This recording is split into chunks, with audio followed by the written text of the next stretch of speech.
नमस्कार दोस्तों, राजनीति का एक सिद्धांत है, यहां कोई किसी का सगा नहीं होता है, बस एक दूसरे के समीकरण सिद्धि में कौन कहां फिट होता है, यही सबसे बड़ा समीकरण होता है। इसी बात को ध्यान में रखकर एक सवाल यह बनता है कि कांग्रेस के प्रदेश अध्यक्ष कर्ण मेहरा क्या पौड़ी गढ़वाल से मनीष खंडूरी को लोकसभा के टिकट के लिए तैयार कर रहे हैं? क्या गणेश गोदियाल को यहां से टिकट पाने में अतिरिक्त मेहनत करने की जरूरत पड़ सकती है?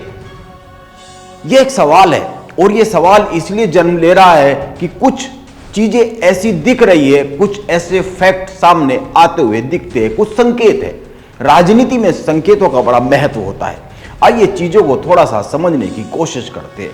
कुछ बात वो करते हैं जो दिख रही है और कुछ बात वो करते हैं जो दिख नहीं रही है। वैसे इस सीट पर टिकट का पहला दावा मनीष खंडूरी का ही बनता है। यह एक सही बात है, इसके कई कारण भी है। पौड़ी गढ़वाल लोकसभा सीट, यह जो सीट है 37 साल तक कांग्रेस के पास रही। 1951 से लेकर 1977 तक इस सीट पर कांग्रेस का कब्जा रहा। 1977 में पहली बार यह सीट कांग्रेस के हाथ से निकले। हालांकि कांग्रेस ने बाद में भी सीट पर जीत दर्ज की है, लेकिन 1991 में भाजपा नेता भुवन चंद्र खंडूरी यहां से जीते तो लगातार 5 बार जीते। 2009 में कांग्रेस के टिकट पर लड़े सतपाल महाराज ने भी जीत हासिल की।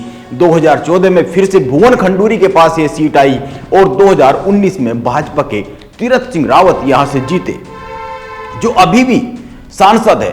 तीरथ सिंह रावत ने भुवन चंद्र खंडूरी के बेटे मनीष खंडूरी को हराकर यह जीत दर्ज की थी। इस तरीके से भुवन चंद्र खंडूरी के कारण और पिछली बार उम्मीदवार रहने के कारण कांग्रेस के टिकट पर दावा मनीष खंडूरी का बड़ा बनता है, इसमें कोई दो राय नहीं है। लेकिन इस तरह के दावे से अगर टिकट मिलने लगे राजनीतिक दलों में तो फिर तो बहुत सारी चीजें आसान हो जाएगी।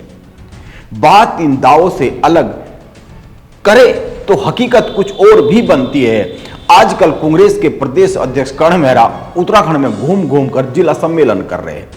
वह 2024 की तैयारी करते हुए दिख रहे हैं, लेकिन बहुत सारे समीकरण 2027 के साधे जा रहे हैं। आप कुछ थोड़ा सा गौर कीजिए। वो अलग अलग जिलों में जाकर कांग्रेस को 2024 के लिए तैयार कर रहे हैं। ये कहां जा रहा है? अभी वो गढ़वाल में है, कई जिलों में घूम रहे हैं। कांग्रेस के प्रवक्ता कह रहे हैं कि कर्ण मेहरा 2024 की तैयारी के लिए निकले हुए। इसीलिए सवाल यह बन रहा है अपने आप में कि गढ़वाल के इस दौरे के दौरान कर्ण मेहरा मनीष खंडूरी को अपनी हर सोशल मीडिया पोस्ट में प्रमोट क्यों कर रहे हैं? वो अपनी हर पोस्ट में मनीष खंडूरी को शामिल करते हुए लिख रहे हैं कि कांग्रेस के कार्यकर्ताओं ने मेरा और कांग्रेस के वरिष्ठ नेता मनीष खंडूरी का बड़ा जोरदार स्वागत किया।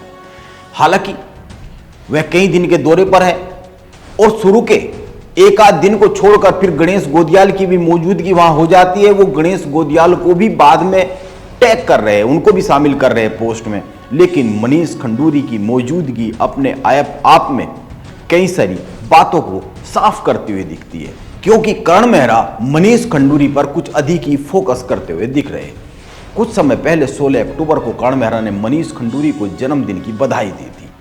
उन्होंने बधाई संदेश में इस पर बड़ा जोर दिया था कि मनीष खंडूरी पौड़ी लोकसभा सांसद उम्मीदवार रहे हैं। हालांकि वो हार गए थे। वरिष्ठ कांग्रेसी नेता लिख देना ही पर्याप्त हो जाता। यह जो याद दिलाया जा रहा है, क्या इसकी जरूरत इतनी ज्यादा महसूस थी? खुद मनीष खंडूरी ने भी पिछले दिनों अक्टूबर में ही इसी तारीख के आसपास, जब उनका जन्मदिन था, इसी तारीख के आसपास कांग्रेस के प्रदेश मुख्यालय में एक प्रेस कॉन्फ्रेंस की थी। उनकी ये प्रेस कॉन्फ्रेंस केवल 2 ही बातों पर फोकस थी। एक, उन्होंने बताया कि वो 5 दिवसीय गढ़वाल लोकसभा क्षेत्र के भ्रमण से लौटे हैं। वहां पर बड़ी अव्यवस्था है, प्रदेश सरकार कुछ नहीं कर रही है। और उन्होंने अपनी इस प्रेस कॉन्फ्रेंस के जरिए अपने टिकट की दावेदारी भी पेश की पौड़ी गढ़वाल सीट से लोकसभा के लिए। यहां गौर करने की बात यह है कि दावेदारी कांग्रेस के प्रदेश कार्यालय में प्रेस कॉन्फ्रेंस कर की गई। यह काबिले गौर बात है।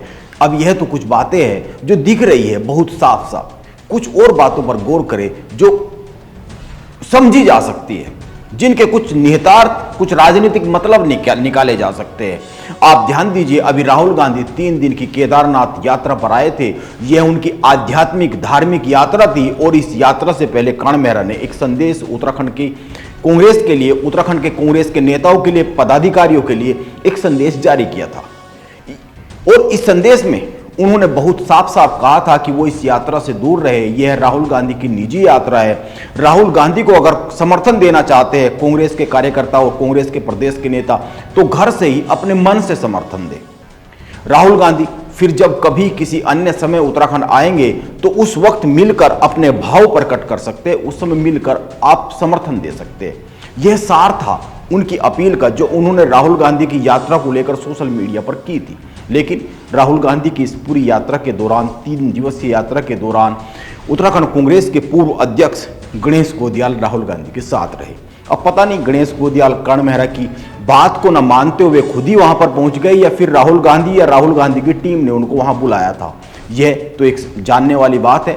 यह तो कर्ण मेहरा या गणेश गोदियाल ही ज्यादा अच्छे से बता पाएंगे। हालांकि गणेश गोदियाल ने उस वक्त कहा था कि वो खुद ही आए हैं, लेकिन जब कांग्रेस के प्रदेश अध्यक्ष ने मना किया था, तो कांग्रेस के केंद्रीय नेतृत्व ने मना किया था, तो वो खुद कैसे जा सकते हैं? यह एक बड़ा सवाल है। दरअसल उत्तराखंड में बीजेपी और कांग्रेस 2024 की लड़ाई के लिए तैयार हो रही है, लेकिन हकीकत में दोनों दलों के प्रदेश के नेताओं की ओर से सारी जो घेराबंदी है वो 2027 के लिए की जा रही है। और 2027 की लड़ाई में कर्ण मेहरा और गणेश गोदियाल कई सारे मसलों में, कई सारे बातों में एक ही तल पर खड़े हुए दिखते हैं। आप ये समझिए कि उत्तराखंड के कांग्रेस के जो नेता दिल्ली दरबार तक पहुंच रखते हैं, उनमें से एक गणेश गोदियाल भी आते हैं। कर्ण मेहरा तो है ही, क्योंकि वो प्रदेश अध्यक्ष है। यशपाल आर्य आते हैं, हरीश रावत आते हैं, और भी कई सारे नेता आते हैं। लेकिन अगर कर्ण मेहरा के समकक्ष किसी नेता को देखे तो गणेश गोदियाल आते हैं। अब अगर मान लीजिए कोई बड़ी सफलता 2027 के चुनाव में मिलती है, तो राजनीति में जो चालें चली जाती है वो केवल सीधी चालें नहीं चली जाती है, अधिकतर चालें राजनीति में टेढ़ी चली जाती है। इसीलिए मनीष खंडूरी को कर्ण मेहरा बार बार आगे करते हुए दिखते हैं। वो बार बार इस बात को इंगित करते हुए दिखते हैं कि मनीष खंडूरी पौड़ी गढ़वाल से चुनाव लड़े थे और मनीष खंडूरी के पिता वहां से लंबे समय सांसद रहे हैं, यानी कि उस सीट में हस्तक्षेप मनीष खंडूरी और मनीष खंडूरी के परिवार का रहा है। यह एक संदेश बार बार दिया जाता हुआ दिखता है, क्योंकि कर्ण मेहरा अपनी पोस्ट में लिखते हैं कि कांग्रेस के कार्यकर्ताओं ने जोरदार स्वागत किया है मेरा और मनीष खंडूरी का। यह जोरदार स्वागत 2024 में वोट में कितना बदल पाएगा, यह तो आने वाला वक्त ही बताएगा। और बहुत लंबा वक्त बचा भी नहीं है, कुछ ही माह का तो समय बचा है। मैं आने वाले समय की बात इसलिए कर रहा हूं क्योंकि यह सीट बड़ी महत्वपूर्ण है उत्तराखंड में।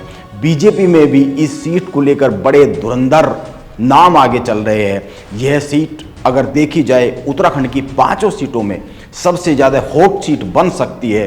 त्रिवेंद्र सिंह रावत, महेंद्र भट्ट, अनिल बलूनी, अजीत डोभाल के जो बेटे हैं शौर्य डोभाल, और भी बहुत सारे नाम, ये तो मैं ऊपर के नाम बता रहा हूं, और भी बहुत सारे जो नाम है वह चल रहे हैं। तीरथ सिंह रावत का भी नाम है, लेकिन तीरथ सिंह रावत को टिकट मिलेगा कि नहीं मिलेगा इस पर तो कुछ कहा नहीं जा सकता है। जो बार बार चर्चा चलती है कि किस किस के टिकट कट सकते हैं, उनमें तीरथ सिंह रावत का नाम सबसे ऊपर आता है बार बार, जो ये मीडिया रिपोर्ट्स में या फिर बीजेपी में अपने सूत्रों से जब बात की जाती है कि किस तरह के फीडबैक चल रहे हैं, किस तरह की बात चल रही है। तो लेकिन फिर भी यह सीट बड़ी ही महत्वपूर्ण है, इसीलिए बीजेपी भी इस पर बड़े मंथन कर रही है। कांग्रेस में भी टिकट को लेकर पता नहीं किसको टिकट मिलेगा, लेकिन कर्ण मेहरा अपने पत्ते तो बिछाने शुरू कर ही चुके हैं। यह तो एक सीधी सी बात है। नमस्कार, मैं योगेश राणा।